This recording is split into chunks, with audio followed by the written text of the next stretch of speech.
Alright, now I'm back. The front brake limiting valve. I had to stop for a second. I'm going to splice it together. Okay, that's on 1975. Have a front brake limiting valve and a control in the cab. The control is usually marked normal and slippery. When you put the control in the slippery position, the limiting valve cuts the normal air pressure to the front brakes by half. Limiting valves were used to reduce the chance of the front wheels skidding on slippery surface. However, they actually reduce the stopping power of the vehicle. So that's why they're going to tell you just apply normal braking. Which one is best? Do this? No, it's just say put normal braking on. You understand me? However, they actually reduced the stopping power of the vehicle. This is going to be on the test. It reduces the stopping power. Okay? We want to have, they're going to tell you it's going to be just the part to where it's good in all circumstances, and that's what's going to be on the test. Okay? However, they eventually reduce the stopping power of the vehicle. Front wheel brakes is good under all conditions. See, it says that right there. Front wheel brakes is good under all conditions. So we don't want to limit it. Okay? They talking about from skidding and slippery. No. Front wheels, as long as I got my hands on the wheel and I don't have my hands on my goddamn phone or getting a drink or smoking a cigarette or whatever we be doing while we out here and we've been, doing it for years, as long as we got two hands on the steering wheel, we should be good. We shouldn't need no front brakes to help me from skidding. I should control this skid, right? Come on now. So anyways, front wheel brakes is good under all conditions. Tests have shown front wheel skids from braking are not likely even on ice. Make sure the control is in the normal position to have normal stopping power. Many vehicles have automatic front wheel limiting valves. They reduce the air to the front brakes except when the brakes are put on very hard, 60 psi or more application pressure. The driver cannot control these valves. That's those. Okay? We're not going to worry about that. Okay?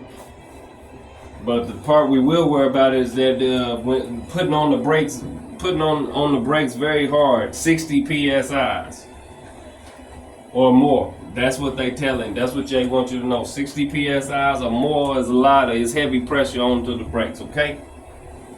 So, anyways, spring brakes. All trucks, tractor, and buses must be equipped with emergency brakes and parking brakes.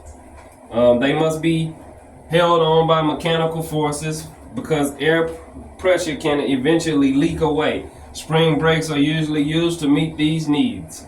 Powerful springs are held back by air pressure when driving. Powerful springs are held back by air pressure when driving. Okay?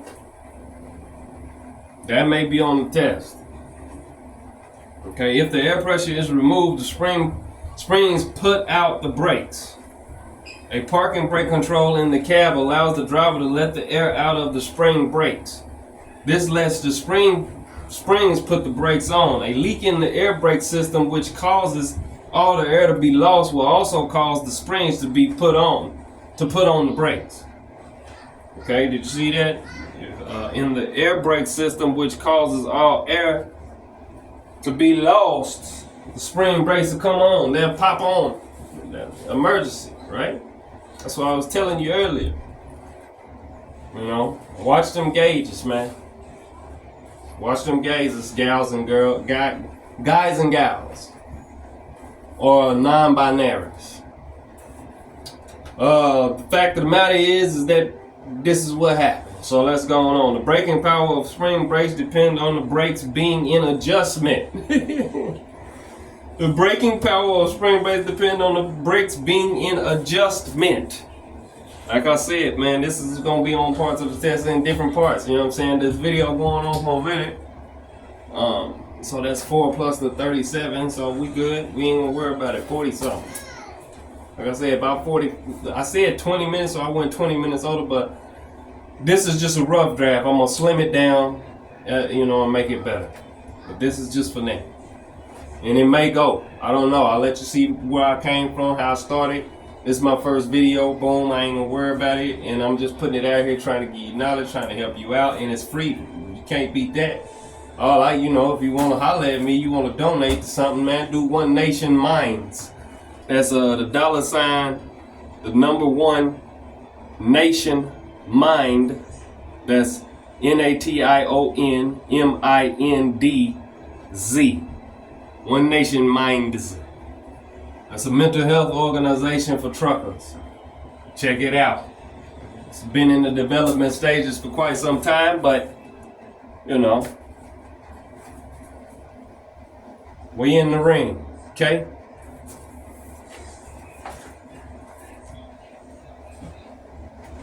Where we at there?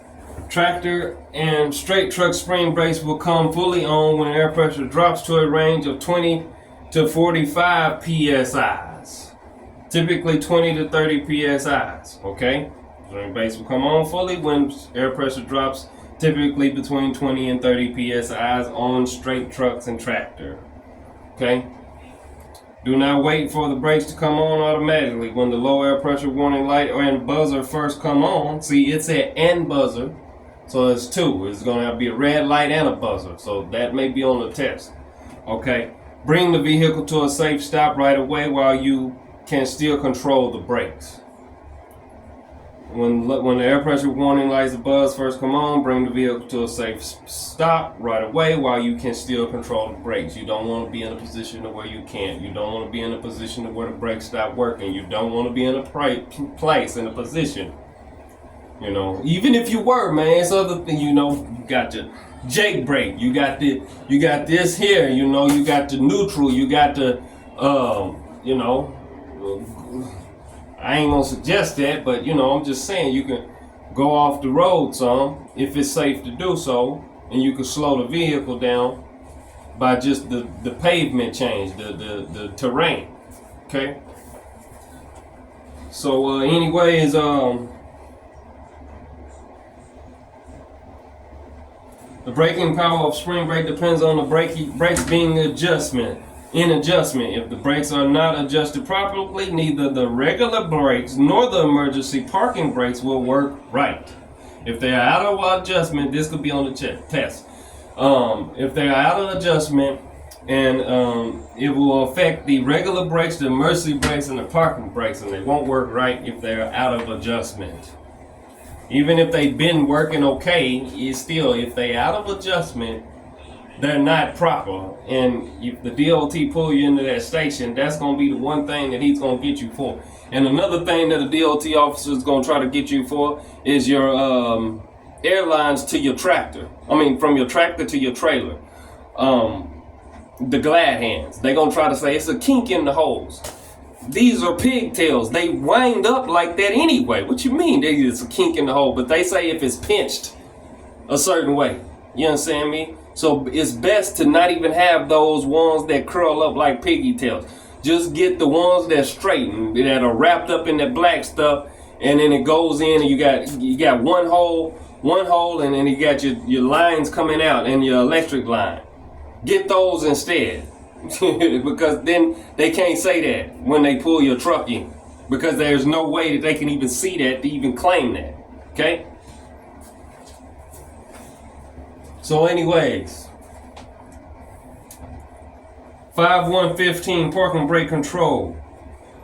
In newer vehicles, with air brakes, you put on the parking brake using a diamond-shaped yellow push-pull knob. That's gonna be on the test. They want you to know what color that knob is. Okay, the air brake knob. It's yellow. It's diamond-shaped. And it's push pull right there. It's a knob inside the cab. Okay. You pull the knob out to put the brakes excuse me. You pull the knob out to put the parking brake to put out.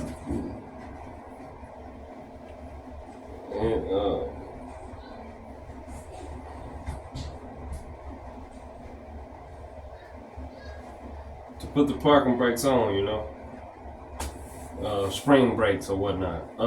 So anyway, and push it in to release them. On older vehicles, the parking brakes may be controlled by a lever. Use the parking brakes whenever you park. That's going to be on the test.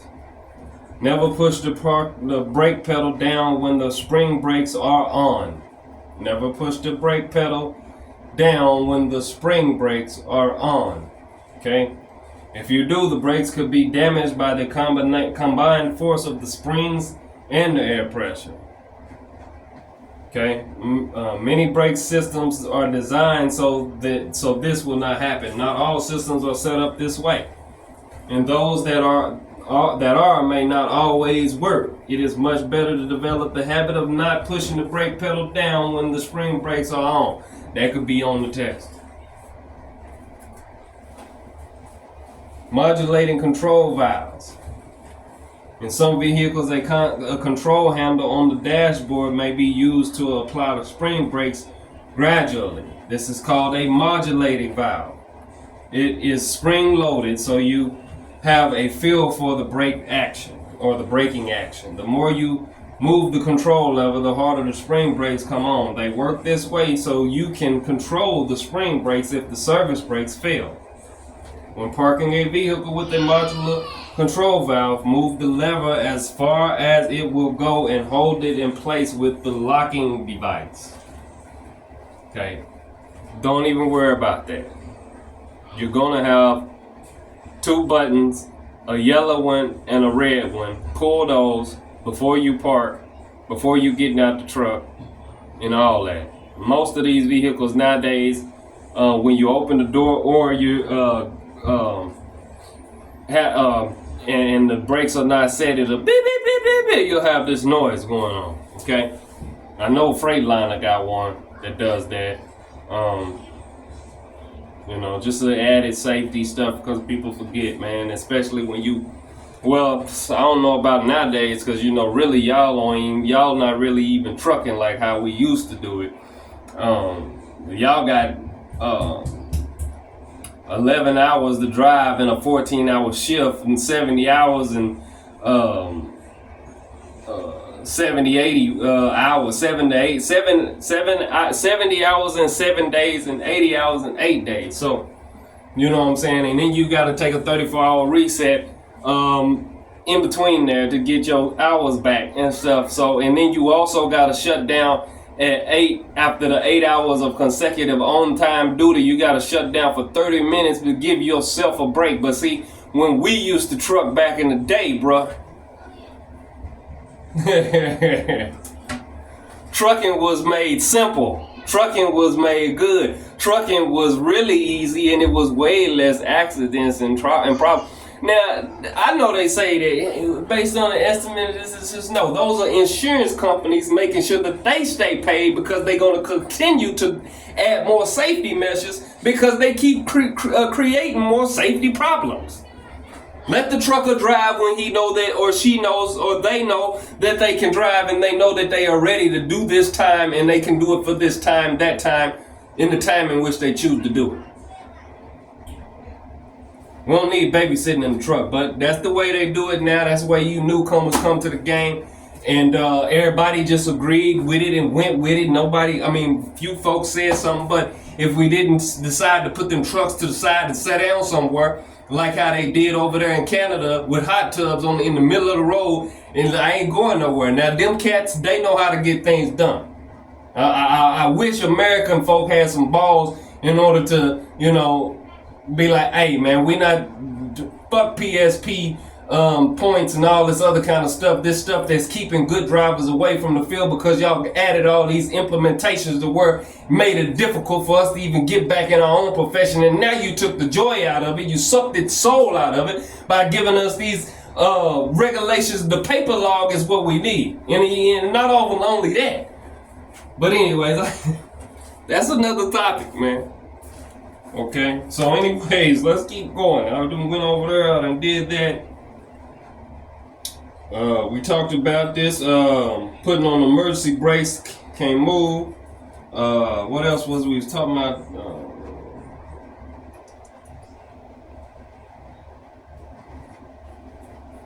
Yeah, use the parking brakes whenever you park. That's what we was. And then stop. Don't be using two of the brakes at the same time. The service and emergency brake, to where it called brake failure and you not know it. So get in a good habit of not pushing both at the same time. Now, dual parking control valves. When main air pressure is lost, the spring brakes come on. Some vehicles, such as buses, have a separate air tank which can be used to release the spring brakes. This is so you can move the vehicle in an emergency.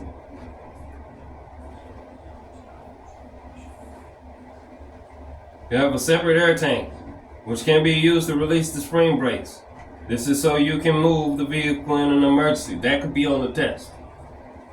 That's for buses though. Such as buses. Some vehicles, and then it says such as buses, but they'll slide this one in here because it has to do with safety, emergency, parking, and being like you may have to move from like California. You may be parked too close to a wildfire that's coming your way and you need to move it. So it is what it is.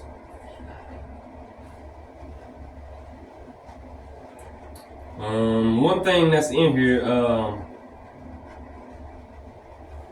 when you push the control in, air from the separate air tank releases the spring brakes so you can move. When you release the button, the spring brakes come on again. There is only enough air in the separate tank to do this a few times. Therefore, plan carefully when moving. Otherwise, you may be stopped in a dangerous location when the separate air supply runs out. 5116 anti-lock braking system. Tractor trucks with an air brake built on. This is going to be on the test. I'm going to tell you that right now. Truck tractors with air brakes built on or after March 1st, 1997. March 1997. And other air brake vehicles, trucks, buses, trailers, and converter dollies built on or after March 1998 are required to be equipped with anti-lock brakes. Many commercial vehicles built before these dates have been voluntarily equipped with ABS, that's anti-lock brake systems. Check the certification label for the date of manufacture to determine if your vehicle is equipped with ABS. ABS is a computerized system that keeps your wheels from locking up during hard braking application. Okay, vehicles with ABS have yellow function lamps to tell you if something is not working. Okay, now this light is going to be over there on the tail end of your trailer, on your driver's side. It's going to be yellow. You might have to swing sometimes in order to see it, to tell it's on, but you don't have to get out the truck. I mean, you just, when it's safe, and stay and maintain your lane, you may have to snake a little bit and just so you can see your tail end over there. Okay? Actually, it's on both sides. But anyways, the one that's easiest for me to see usually was I think it was the passenger one was the easiest one for me to see. So anyways, make sure it's like sometimes it'll go on and go out, and that may not be working right, but we're gonna read about it. Okay, vehicles with ABS have a yellow multi-function lamp to tell you if something's not working. Tractors, trucks, and buses will have yellow ABS multi-function lamps on the instrument panel. Trailers will have yellow ABS manufacturing lamps on the left side, either on the front or rear corner.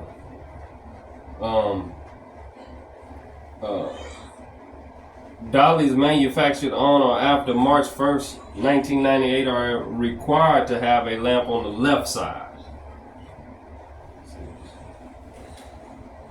So anyway, on newer vehicles, the multi-function lamp comes on at startup for a bulb check.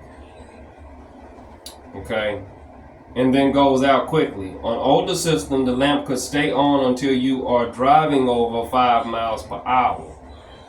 If the lamp stays on after the bulb check or goes on once you are underway, you may have lost ABS control at one or more wheels. In the case of towed units manufactured before it was required by DOT, it may be difficult to tell if your unit is equipped with ABS.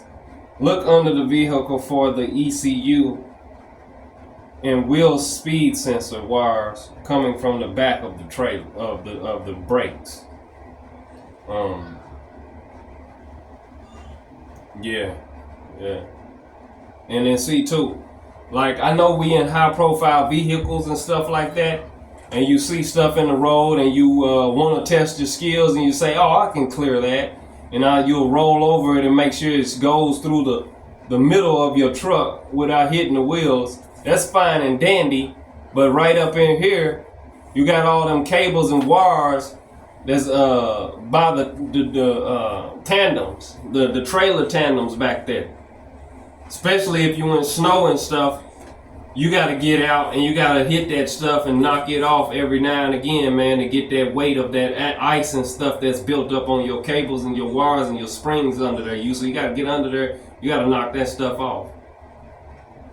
Because like I was trying to say, is that when you go over certain things in the material in the road, even on dry land, you could puncture or crack or break one of those lines and then you not know it and you be in a bad situation. If you see anything in the road that you can miss it. If it's safe to do so. Okay?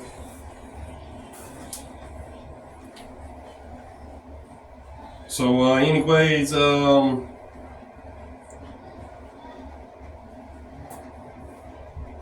under the vehicle for the ECU and wheel speed sensor wires coming from the back of the brakes. ABS is an addition to your normal brakes. It does not decrease or increase your normal braking capacity. ABS only activates when wheels are when wheels are about to lock up. ABS does not necessarily shorten your stopping distance, but it does help you keep the vehicle under control during hard braking. Okay? But the only thing they really gonna want you to do is know them dates about, hey, this one needs to be done. They must be equipped with this, and they're probably gonna ask you what color it is, or the light and multi-function ABS computerized system. It helps with. They may even say something that helps with wheels during lockup during hard braking, and you say ABS. So you just gotta read those questions. Okay, that's section 5 right there. 5.1. Alright, 5.2. We're gonna try to skip through some of this stuff, man, because I'm reading it too long and it's going on too long. Okay. Most heavy-duty vehicles use dual air brake systems for safety. 2 separate air braking systems. It owns its own air tanks, hoses, and lines. Each system has its own air tank, hoses, and lines, etc. The first system is called the primary system. The other is called the secondary system. Okay. Allow time for the air compressor to build up a minimum of 100 psi pressures in both the primary and secondary system. Watch the primary and secondary air pressure gauge or needles if the system has 2 needles in one gauge. Pay attention to the low air pressure warning light and buzzer. There it is again, light and buzzer. So it's going to be both of them on that test. You got to know that it's a light and a buzzer. Okay, that whole other thing, you don't have to worry about that. But the primary is the first air tank. It's a dual air system, primary and secondary, okay? Some may have 2 needles in it, okay? What else? The warning pressure in both systems rises to a value set by the manufacturer. This valve must be greater than 55 psi. See that warning light gonna come on at 55 psi. Or and buzzer. Should come on before the air pressure drops below 55 psi in either system.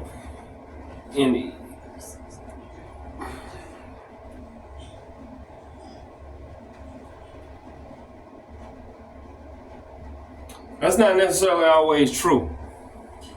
Sometimes it can drop in one completely and it don't drop in the other one, and it'll still go. Okay, without the buzzer coming on. So, but anyways, you know, it is what it is. They saying that, so just boom, 55 PSI is gonna come on boom. If one air system is very low on pressure, either the front or rear brakes will not be operating fully. This means it will take you longer to stop. Okay?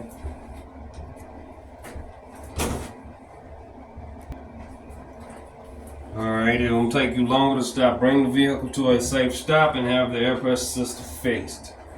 One-way check valve. This device allows air to flow in one direction only.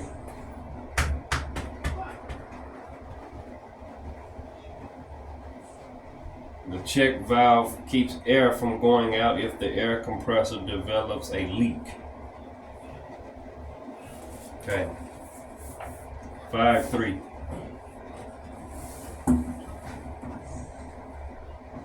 This is the only part of 5.3 that's going to be on the test. There is more to inspect on a vehicle with air brakes than one without them. 5.3.1. During step 2, engine compartment check. Check the condition and tightness of the belt. It should be in good condition. That's also could be on the pre-trip. You know what I'm saying? During step 5, the walk-around inspection, check slack adjusters on the S-cam, park on a level ground and chock the wheels. This is going to be on the test right here. Park on a level ground and chock the wheels to prevent the vehicle from moving. Release the parking brake so you can move the slack adjusters. Use gloves and pull hard on each slack adjuster that you can reach. If a slack adjuster move more than about 1 inch, there is where the push rod attached to it, it probably needs adjustment. Adjust it or have it adjusted. Vehicles with too much brake slack can be very hard to stop. Out of adjustment brakes are the most common problem found in roadside inspections. Be safe. Check the slack adjusters. Okay. It's going on the test. It's gonna say 1/2 inch. It's gonna be 1/2 inch. Okay. They're gonna say 1/2 inch. Slack adjusters shouldn't move more than 1/2 inch. That's what they're gonna say on the test. But see, they say 1 inch here. Okay, so you gotta be careful. Make sure you read that stuff the right way, man. All right. So anyway, all vehicles built since 1994 have an automatic slack adjuster.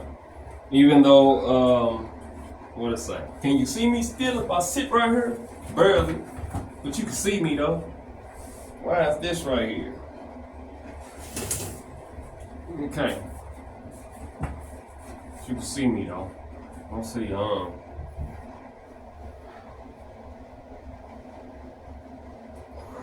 adjust themselves during full brake application. They must be checked.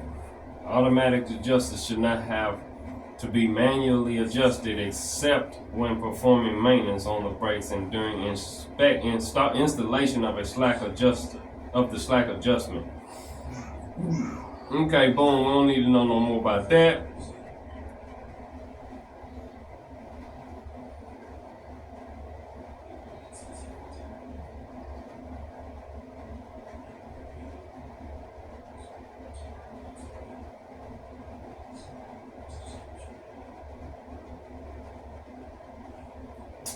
This is something that you should know. The manual adjustment of an automatic adjuster to bring a brake push rod stroke within legal limits is generally masking a mechanical problem and is not fixing it. Further, routine adjustment of most automatic adjusters will likely result in premature wear of the adjustment itself. It is recommended that when brakes equipped with automatic adjusters are found to be out of adjustment, the driver takes the vehicle to a repair facility as soon as possible to have the problem corrected. The manual adjustment of the automatic slack adjusters is dangerous because it may give the driver a false sense of security regarding the effectiveness of the braking system. The manual adjustment of an automatic adjuster should only be used as a temporary measure to correct the adjustment in an emergency situation. Okay? So yeah, manually adjusting it for temporary movement, but you need to get it in as soon as possible. And that's that. So it's not a guaranteed fix. It's just something to patch it till you can get where you're going to get it fixed properly. Okay? Oh, now.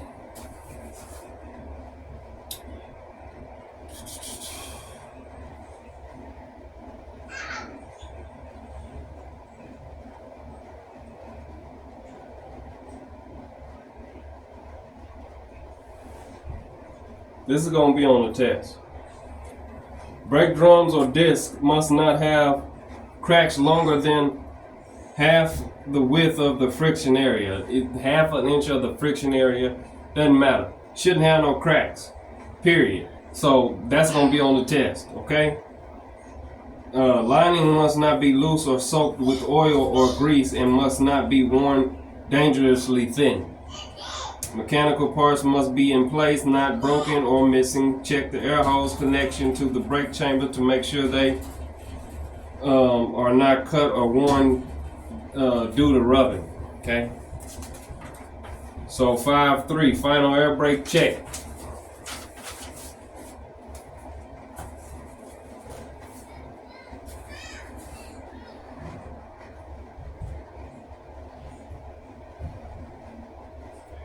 Air cab air brake test. On the air brake system test, this one.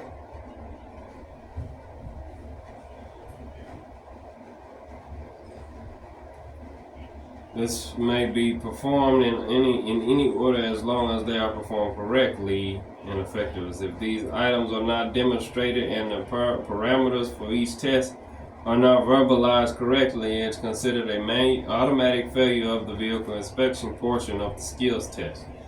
So basically, voicing your stuff, about what you're doing in demonstration or touching and saying something. Due to the following checks instead of the hydraulic brake check shown in applied leakage test 1 minute hold. Okay, that's what I was talking about way earlier. 5, 3, 3, 1. To perform this test, the driver must start with the engine running and with the air pressure built to govern a cutout 120 to 140 psi or another level specified by the manufacturer. The driver indicates when cutout occurs, shuts off the engine. So boom, once your pressure is built, boom, you shut the engine off, but you got to begin with the engine running. So then you run it, you make sure your PSIs are at the governor cutout, and then you shut your engine off. Chock the wheels if necessary, release the parking brake. Of course, you're not going to chock the wheels before you release the parking brake, but I don't know why they put it in the book that way, as if that's an order in which you should follow. But it did say up here, if these are not hold on. Says that they may be performed in any order as long as they are performed correctly and effectively. Okay, so anyways, like I said, I don't know why they put that in there. They try to trip you up.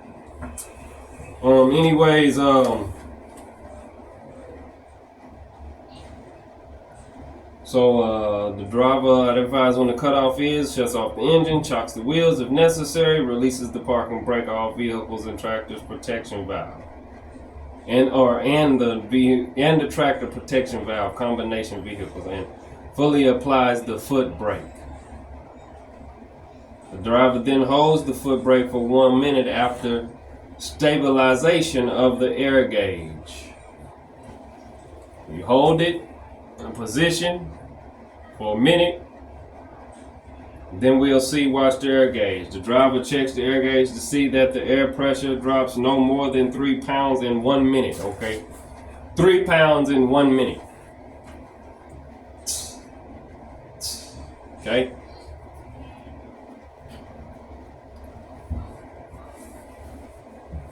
That's gonna be on the test. 3 pounds in 1 minute. Start with the engine running. Build the pressure up to governor. Cutoff 120, 140 to 140 psi. Pull the parking brake. Chalk the wheels. Then get in.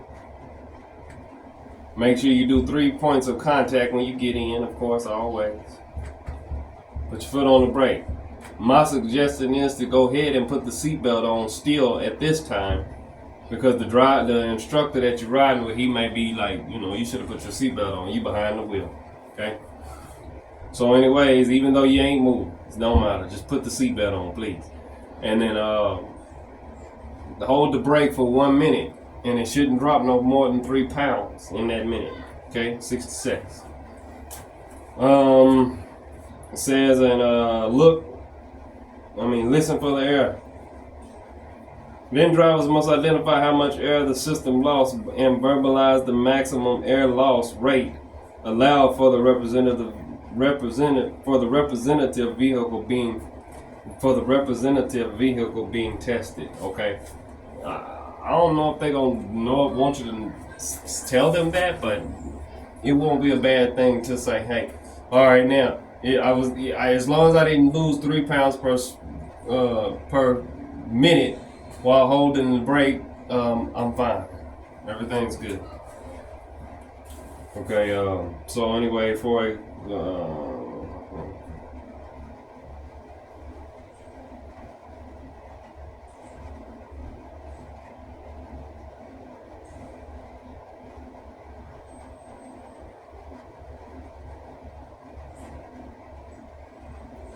So okay, let's say this right here. Equipped with air brakes and the trailer is equipped with the electric surge brake. The pressure should be no more than 3 psi. So it's 3 psi for a single vehicle. It's 4 psi for a combination of 2 vehicles. It's 6 psi for a combination of 3 vehicles.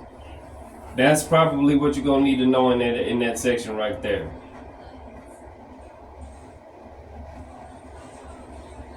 And this one too. 2 or more vehicles is 3 psi if the towed vehicles are not equipped with air brakes. Don't get confused too much. Most likely, combination vehicles is 4 psi. Okay. But 3 psi is on the safe side for single vehicles. So make sure that you do it like that. Single vehicles 3, combinations 4. Okay, 6 they not gonna worry about that. That's like a doubles and triples endorsement type thing that they want to do. You just trying to get the job done, which is a single or a combination. Okay, and air loss greater than those listed above indicate a problem in the braking system, and repairs are needed before operating a vehicle. Okay, 5.3.3.2 low air warning device. We pretty much already discussed that several times. It's 55 to 75 psi's, and the warning light and buzzer should come on, or the flag. But they do have a flag, so boom, you can say that, whatever. If the warning signal does not work, you could lose air pressure and not know it. This could cause sudden emergency braking in a single circuit air system.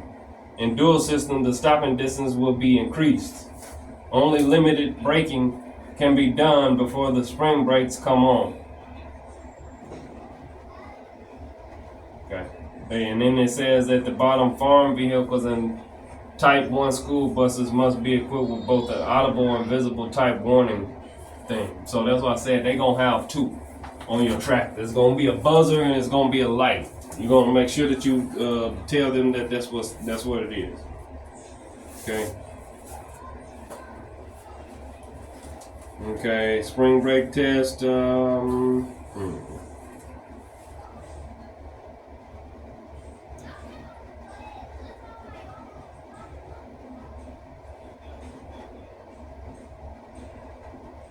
So release the brakes.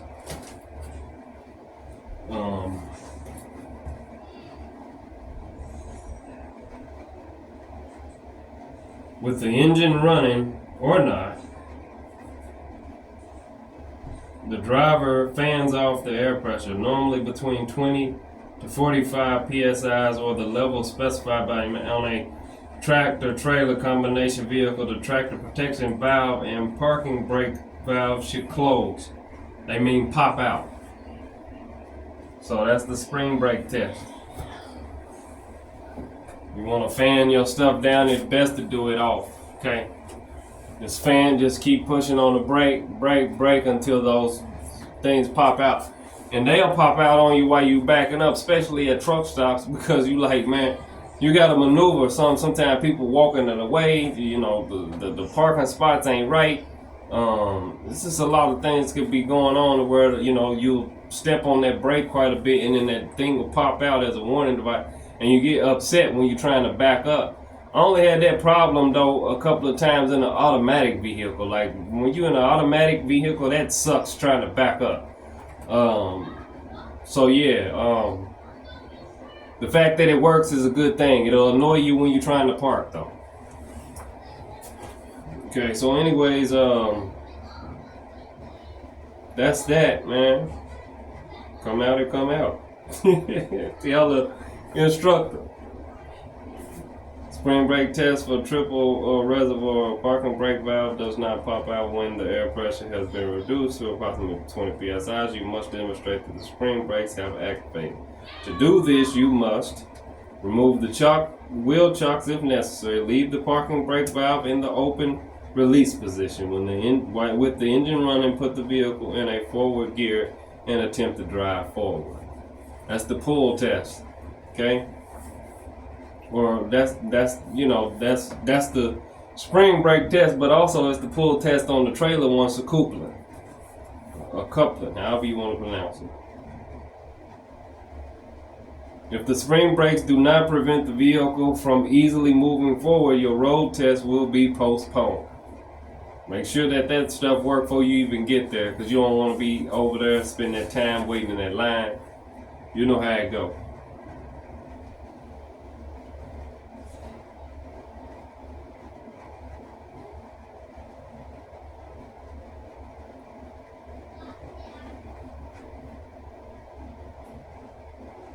So the air pressure should build up between the air pressure from 85 to 100 psi should build within 45 seconds for dual air systems. Air pressure should build approximately 50 to 90 psi within 3 minutes in a 1975 vehicle. You don't have to worry about that though. That's not going to be on there. Time for 1 minute. The air pressure should not drop more than 3 psi for the combination 2 vehicles, 5 for the combination of 3 or more. The maximum air loss rate for the combination of 2 or more vehicles is 2 psi if the tow vehicle are not equipped. Alright, we just talked about that. Alright, now let's move on using air brakes. Push the brake pedal down, control the pressure so the vehicle comes to a smooth, safe stop. That's going to be on this test. Control the pressure so the vehicle comes to a smooth, safe stop. If you have a manual transmission, do not push the clutch in until the engine RPMs is down close to idle.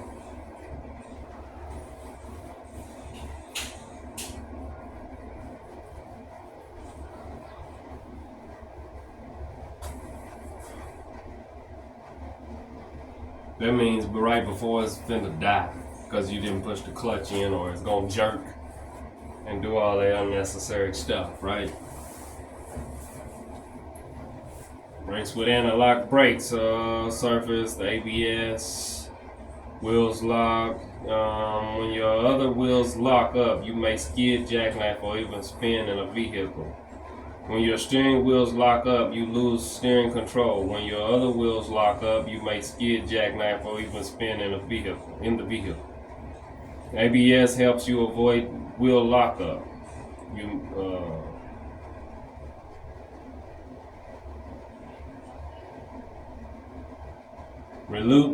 reduce the braking pressure to a safe level and helps you maintain control.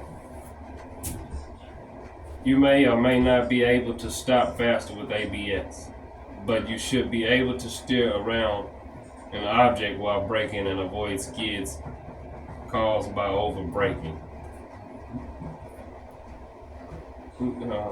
If your best bet you can is stop nervously hard braking, like all of a sudden, like try your best to avoid that.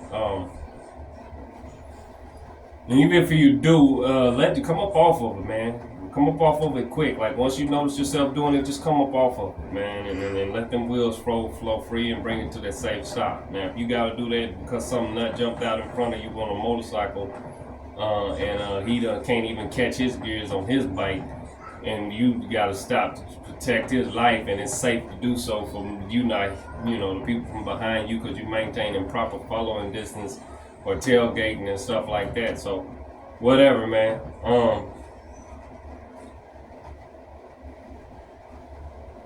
Having ABS on a tractor, only the trailer, or even on only one axle, still gives you more control over the vehicle during braking. Brake normally. That's the key. Brake normally.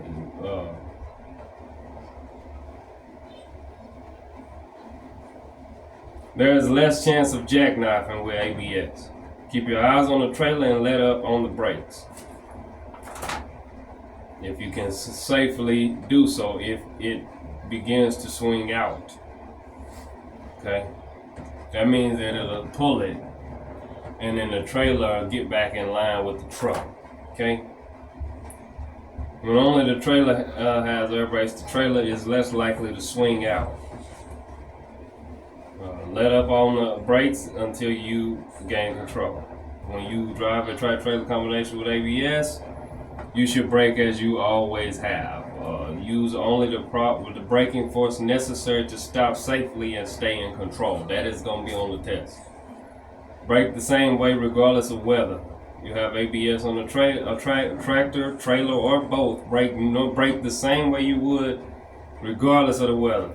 There is only one exception to this procedure. If you always drive a straight truck or a combination with working ABS on all axles, in an emergency stop, you can fully apply the brakes. Without ABS, you still have normal control function. That's going to be on the test. Without ABS, you still have normal control function. That's going to be on the test. Okay? Drive normally, but get the system serviced soon. That's what they want you to know. Okay? You should brake in a way that keeps your vehicle in a straight line and allows you to turn if it becomes necessary. That's going to be on the test. That's called controlled braking. Okay? It says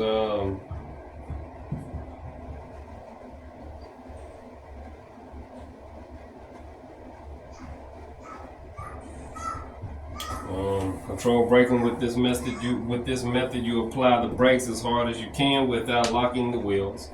Keep the steering wheel movement very small while doing this. If you need to make a larger steering adjustment, or if the wheels lock, release the brakes and then reapply them as soon as you can. Okay? Stab braking. Apply your brakes brakes all the way. Release the brakes when the wheels lock up.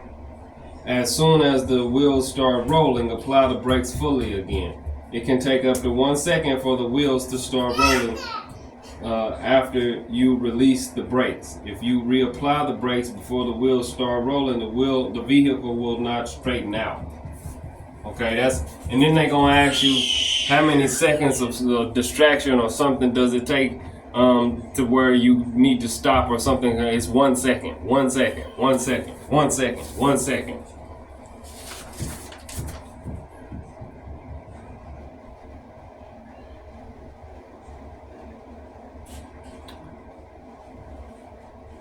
So yeah, no, it's half a second now with this air brake thing. So here we go. With air brakes, there is an added delay, brake lag. This is the time required for the brakes to work after the brake pedal is pushed. So once you push on the brakes, the lag time of this is like it's getting it. Okay, let's start stopping. It's half a second. Okay, or so you know you gotta. That's lag. That's brake lag. Okay. With hydraulic brakes and light medium trucks, the brakes work instantly.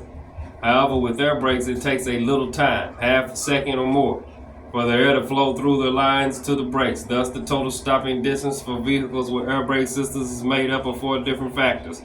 And this is going to be on the test: the perception distance, the reaction.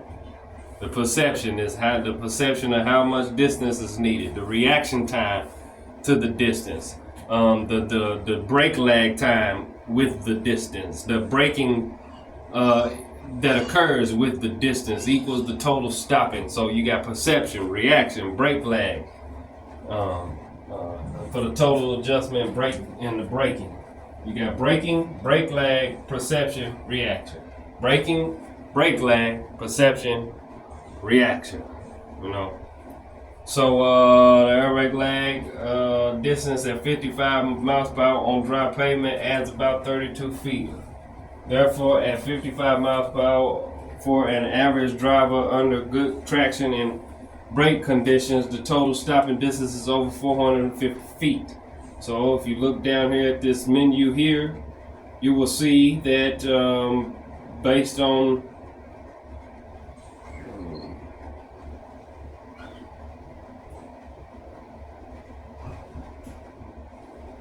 those 4 factors, gives you the distance. Total stopping distance per whatever scenario there is down there. Okay. Let's see.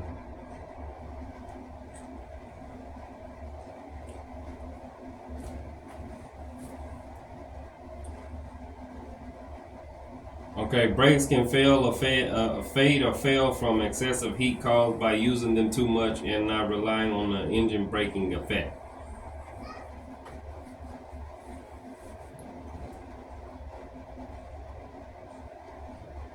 Braking creates heat, but brakes are designed to take a lot of heat. Like trains. Train brakes are designed to take a lot of heat. You know, you can have a CDL to drive a train. You know.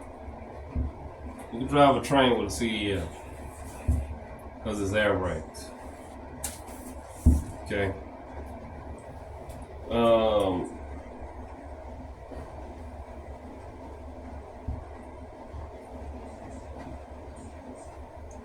Excessive use of the service brake results in overheating and leads to brake fade. That could be on the test. Excessive use of the service brake. Okay.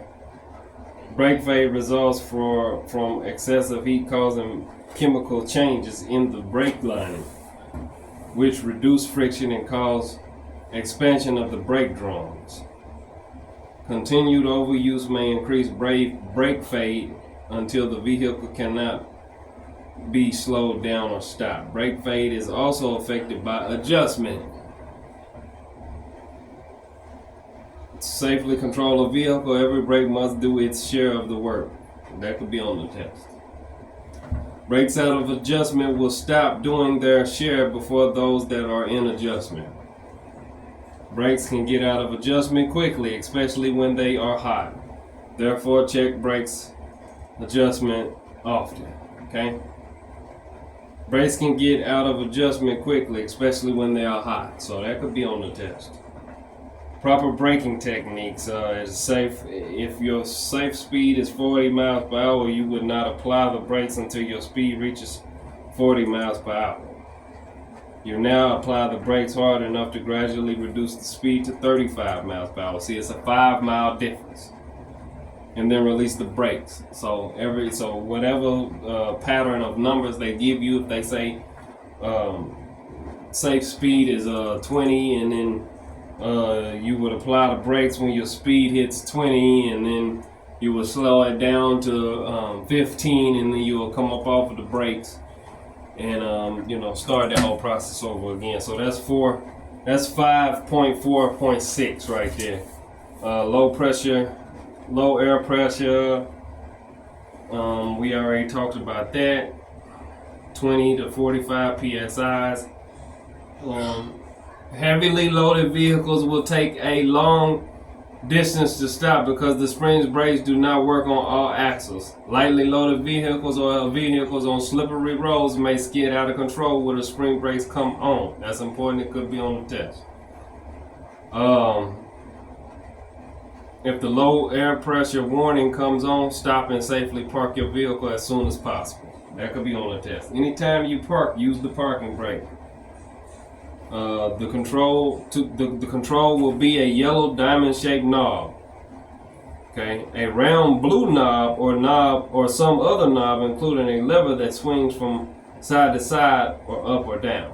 That could be on the test. Do not use the parking brakes if the brakes are very hot. Do not use the parking brakes if the parking brakes are very hot. If they are used while they are very hot, they can be damaged by the heat. If they are used in freezing temperatures when the brakes are very wet, they can freeze so that the vehicle cannot move.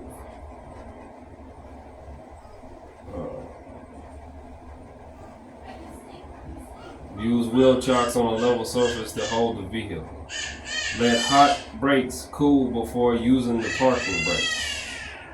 If the brakes are wet, use the brakes lightly while driving in a low gear to heat and dry them. If your vehicle does not have automatic air tanks, drain your air tank at the end of each working day to remove moisture and oil. Otherwise, the brakes could fail. Never leave your vehicle unattended without applying the parking brakes or chocking the wheels. It should have said and or chocking the wheels. Your vehicle might roll away and cause injury and damage. Okay, that's 548. Now we're going over this combination vehicles, part 6. That we're gonna resume this at a later time. Goodbye.